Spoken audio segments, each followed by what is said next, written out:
आइए स्टूडेंट्स, तो यहाँ पे हम लोग का हो गया संज्ञा खत्म। क्या हो गया? संज्ञा खत्म। संज्ञा कितने? 5 प्रकार के।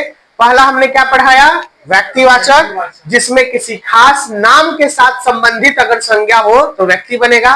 जातिवाचक, जो पूरी जाति का बोध कराए। उसमें मैंने कहा कि नदी, नदी एक जातिवाचक संज्ञा है, लेकिन ये अगर इसमें कोई अगर एक खास नदी का नाम जुड़ जाए, जैसे गंगा नदी, तो वो क्या बन जाएगा? व्यक्तिवाचक संज्ञा बन जाएगा।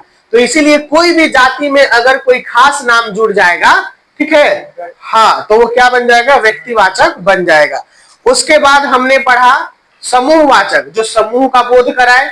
फिर हमने पढ़ा द्रव्यवाचक, जो पूरी द्रव्य का बोध कराए, यानी जो किसी वस्तु से, किसी पदार्थ से मिलकर बना हो तो उसे हम लोग द्रव्य। लास्ट में पढ़े भाववाचक, और भाववाचक का निर्माण कैसे होता है जातिवाचक संज्ञा, सर्वनाम, क्रिया तथा अवयव में। तो हमने कहा आव, त्व, पन, अन, ई, ईमा, ई, ता, हट, ये सब मिलकर जोड़कर क्या बनाता है? भाववाचक बनाता है।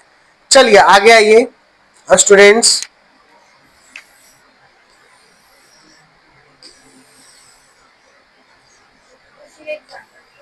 हाँ, उसी से एग्जाम्पल दे दिया है ये सारे, ध्यान दीजिएगा।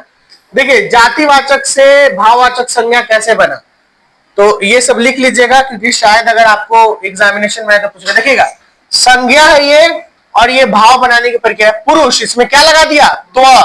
नारीत्व, नारीत्व, गुरुत्व। देखिएगा, विशेषण से भाववाचक संज्ञा, तो सुंदर है तो ता लगा दिया, सुंदरता। अर्य लगा दिया, सौंदर्य। फिर वीरता, वीरत्व, धीरता, ता, धैर्य, ये लगाए ना वहां पे, यह था। फिर क्रिया से भाववाचक संज्ञा बनाना, घबराना, तो घबराना से क्या बनेगा? इस तरीके से पूछेगा कि घबराना का क्रिया से भाववाचक संज्ञा में परिवर्तित कीजिए। वस्तुनिष्ठ प्रश्न हिंदी का ग्रामर पोर्शन में पूछ सकता है। तो घबराना का क्या बन गया? घबराहट। क्या लगा दिया? घबराना से घबराहट, हट लगा दिया, ट, अट।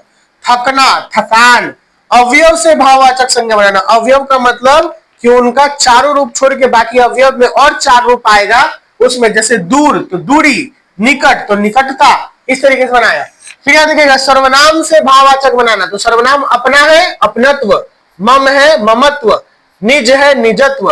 विशेषण से भाववाचक बनाना, ललित है तो ललित्य, लाल, लालिमा, भोला, भोलापन। क्रिया से भाववाचक बनाना, चढ़ना से चढ़ाई, भटकना से भटकाव। अवयव से भाववाचक बनाना, नीचे से नीचाई और समीप से समीपता। ठीक है, इस प्रकार से आपका क्या बनाया है? सभी प्रकार से भाववाचक संज्ञा के रूप में परिवर्तित किया है, चाहे वो सर्वनाम हो, क्रिया हो, विशेषण हो या फिर अवयव हो। ठीक है, इसको लिख लीजिएगा तो ज्यादा समझ में आएगा कि कैसे बन रहा है। संज्ञाओं के विशिष्ट प्रयोग ये हम लोग लेंगे अगले क्लास में, ठीक है, नहीं तो हो जाएगा ज्यादा। आज हमने क्या पढ़ा? संज्ञा के 5 प्रकार पढ़ लिए। संज्ञा के 5 प्रकारों को अच्छे से समझा, और फिर कैसे भाववाचक संज्ञा को बदलाव हो रहा है अलग अलग तत्वों में, हमने इसको देखा। थोड़ी देर में हम लोग बाबालॉजी स्टार्ट करेंगे। समझ में आया?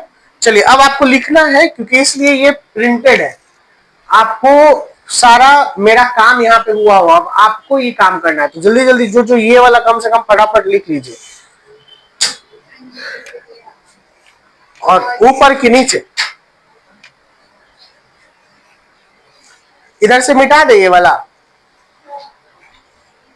कौन नहीं लिखी थी? इधर से और नीचे कर दे तो बताओ बस। हाँ हाँ,